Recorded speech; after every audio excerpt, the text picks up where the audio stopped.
Hi friends, welcome back to my channel. Vangibath ಇವತ್ತು ನಾನು ಯಾವ ರೀತಿ ಮಾಡೋದು ಅಂತ ತೋರಿಸ್ತಾ ಇದ್ದೀನಿ. ಲಾಸ್ಟ್ ವಿಡಿಯೋದಲ್ಲಿ ನಾನು ವಾಂಗಿಬಾತ್ ಪೌಡರ್ ರೆಸಿಪಿ ಕೂಡ ಶೇರ್ ಮಾಡಿದ್ದೆ. ಅದರ ಲಿಂಕ್ ಬೇಕಾದರೆ ನಾನು ನಿಮ್ಗೆ ಕಳಿಸ್ತೀನಿ. ಕೆಲವರು ನೋಡದೇ ಇದ್ದವರು ಕೂಡ ಅದನ್ನು ಯೂಸ್ಫುಲ್ ಆಗುತ್ತೆ ಅಂತ. ಸೊ ಬನ್ನಿ ಈಗ ವಾಂಗಿಬಾತ್ ಯಾವ ರೀತಿ ಮಾಡೋದು ಅಂತ ನೋಡೋಣ.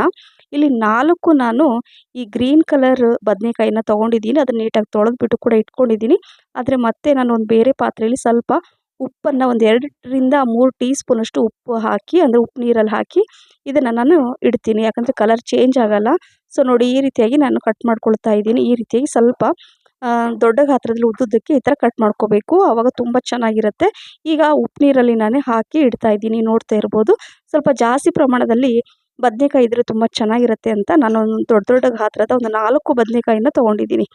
ಈಗ ಇಲ್ಲಿ ಒಂದು ಕಡಾಯಿಯಲ್ಲಿ ನಾನು 5ರಿಂದ 6 ಟೀ ಸ್ಪೂನಷ್ಟು ಎಣ್ಣೆ ಹಾಕ್ಕೊಂಡು, ಸ್ವಲ್ಪ ಸಾಸಿವೆ, ಹಾಗೆ ಸ್ವಲ್ಪ ಇಂಗು ಮತ್ತು ಕರಿಬೇವು ಸೊಪ್ಪನ್ನು ಹಾಕ್ಕೊಂಡಿದ್ದೀನಿ.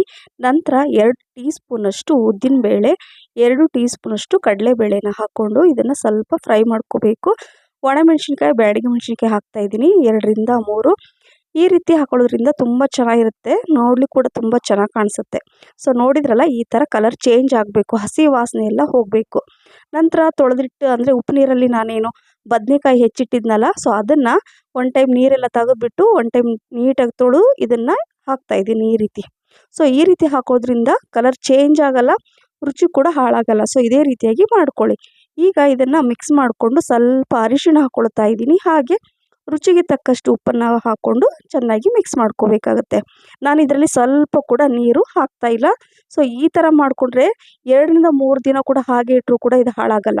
ಸೊ ಅರ್ಧ ಕಪ್ಪಷ್ಟು ಹಸಿ ಬಟಾಣಿನ ಕೂಡ ಹಾಕ್ಕೊಳ್ಳಿ. ನೋಡಲಿಕ್ಕೆ ಮತ್ತು ರುಚಿ ಕೂಡ ಜಾಸ್ತಿ ಆಗುತ್ತೆ, ಡಿಫ್ರೆಂಟಾಗಿರುತ್ತೆ. ರಿಯಲಿ ಇಷ್ಟೊಂದು ರುಚಿಯಾಗಿರುತ್ತೆ ಅಂದರೆ ಈ ವಾಂಗಿಬಾತ್ ತುಂಬ ರುಚಿಯಾಗಿರುತ್ತೆ. ಸೊ ಅರ್ಧ ಕಪ್ಪಷ್ಟು ಹುಣಸೆ ಹಣ್ಣಿನ ರಸ, ನಂತರ ಹುಣಸೆ ಹಣ್ಣಿನ ರಸ ಹಾಕಿದರೆ ಬೆಲ್ಲ ಹಾಕಲೇಬೇಕು ಇದಕ್ಕೆ. ಮಿಸ್ ಮಾಡದೆ ಬೆಲ್ಲ ಸ್ಕಿಪ್ ಮಾಡಬೇಡಿ. 2 ಟೀ ಸ್ಪೂನಷ್ಟು ಬೆಲ್ಲ ಹಾಕ್ಕೊಂಡಿದ್ದೀನಿ. ಬೆಲ್ಲ ಮತ್ತು ಹುಣಸೆಹಣ್ಣಿನ ರಸ ಹಾಕ್ಕೊಂಡು ಮಿಕ್ಸ್ ಮಾಡಿ ಇದನ್ನು ಲೋ ಫ್ಲೇಮಲ್ಲಿ ಮುಚ್ಚಿಟ್ಬಿಡಿ. ಹೇಳಿದೆ ನೀರು ಹಾಕ್ತಾಯಿಲ್ಲ, ಆ ಹುಣಸೆಹಣ್ಣಿನ ರಸದಲ್ಲಿ ಅದು ಕುಕ್ ಆಗಬೇಕು. ಹಾಗಾಗಿ ರುಚಿ ತುಂಬ ಚೆನ್ನಾಗಿರುತ್ತೆ. ಸೊ ಸಿಮ್ಮಲ್ಲಿ ಇಟ್ಕೊಂಡು ಇದನ್ನು ಈ ಥರ ಚೆಕ್ ಮಾಡ್ತಾ ಇರ್ರಿ, ಅವಾಗವಾಗ ಮಿಕ್ಸ್ ಮಾಡ್ತಾ ಇರಬೇಕು. ಆ ಉಪ್ಪು ಖಾರ ಹುಳಿಯೆಲ್ಲ ಹೀರ್ಕೊಳ್ಳುತ್ತೆ. ನಂತರ ನಾನು ಹೇಳಿದೆ ವಾಂಗಿಬಾತ್ ಪೌಡರ್ ನಾನು ನಿನ್ನೆ ವಿಡಿಯೋ ಶೇರ್ ಮಾಡಿದ್ದೆ. ಸೊ ಅದನ್ನು 4 ಟೇಬಲ್ ಸ್ಪೂನಷ್ಟು ವಾಂಗಿಬಾತ್ ಪೌಡರನ್ನು ಹಾಕ್ಕೊಳ್ತಾ ಇದ್ದೀನಿ. ಸ್ವಲ್ಪ ಜಾಸ್ತಿ ಪ್ರಮಾಣದಲ್ಲಿ ಹಾಕ್ಕೊಂಡ್ರೆ, ಯಾಕಂದರೆ ಬದನೆಕಾಯಿ ಕ್ವಾಂಟಿಟಿ ಜಾಸ್ತಿ ಇದೆ, ಹಾಗಾಗಿ ಸ್ವಲ್ಪ ಪೌಡ್ರ್ ಜಾಸ್ತಿ ಹಾಕ್ಕೊಳ್ಳಿ. ಈಗ ಮಿಕ್ಸ್ ಮಾಡಿ ಇದನ್ನು ಒಂದು 2 ನಿಮಿಷ ಲೋ ಫ್ಲೇಮಲ್ಲೇ ಮುಚ್ಚಿಟ್ಬಿಡಿ.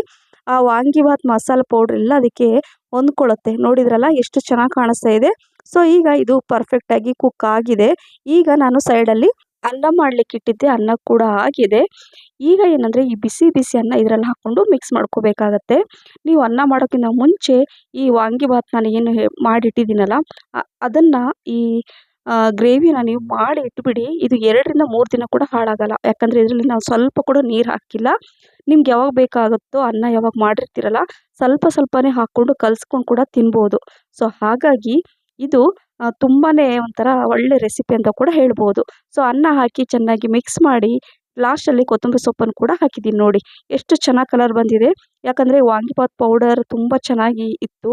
ಸೊ ಮನೆಯಲ್ಲೇ ಮಾಡಿರುವಂತಹ ಮಸಾಲ, ಸೊ ಹಾಗಾಗಿ ತುಂಬ ಚೆನ್ನಾಗಿ ಕಲರ್ ಬರುತ್ತೆ, ರುಚಿ ಕೂಡ ಜಾಸ್ತಿ ಇರುತ್ತೆ. ಈಗ ಇಲ್ಲಿ 2 ಟೀ ಸ್ಪೂನಷ್ಟು ತುಪ್ಪ ಹಾಕ್ಕೊಂಡು, ತುಪ್ಪ ಎಲ್ಲ ಕರಗಿದ ಮೇಲೆ 1 ಟೀ ಸ್ಪೂನಷ್ಟು ಶೇಂಗಾ ಹಾಕ್ಕೊಂಡಿದ್ದೀನಿ.